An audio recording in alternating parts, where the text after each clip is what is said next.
สงสัยว่าทำไมต้องแหกปากเวลาพูดก็หนูร้องแหกหีแล้วค่ะมันพูดกับคนไม่รู้เรื่องก็พวกอีสานไงผิดตรงไหนพวกอีสานแล้วมันผิดหัวมึงเหรอกูถามหน่อยพวกอีสานมันเป็นอะไรกูถามมึงไงมึงเป็นอย่างมึงหลอนอย่างนี่กูถามมึงดูกูไปคอเขามึงแดกบอกระบอมึงรู้จักกูบอกระบอมึงรู้จักไหมคำป้อยแซ่บๆอ่ะมึงรู้จักไหมบักฆ่าคอตับคอไตบักฆ่าฟัดใส่พัดพุ่งบักเป็ดบักพีเป้าบักฆ่าทื่นใส่ทื่นพุ่งมึงรู้หรือเปล่ามึงพูดเป็นหรือเปล่าบักคุขีนี่มึงรู้จักไหมคำด่าอีสานน่ะมึงรู้จักไหม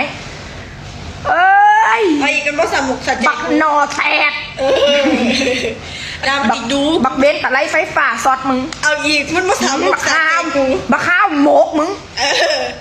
ล้างบักข้าทื่นตับทื่นใส่มึงมาว่าให้คนอีสานมึงสิตายแบบมึงใหญ่มึงคนอีสานมึงอันเกิดเป็นคนซื่อๆไปอย่างมึงคือว่าเอาอันภาพเจ้าของจริงๆแล้วมาตั้งโปรไฟล์แล้วมาด่าคนอื่นมึงว่ามึงเก่งหลายแต่บักผู้ขี่บักผู้ด่าบักมือล้างบักบ่มีความคืนบักผีกินสมองมึงบักม้ากินความคืนมึง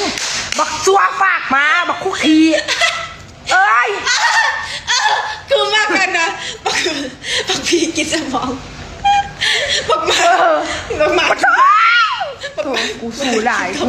ยโอ้ยบักค่อยเสียเลยกูสู้ลาย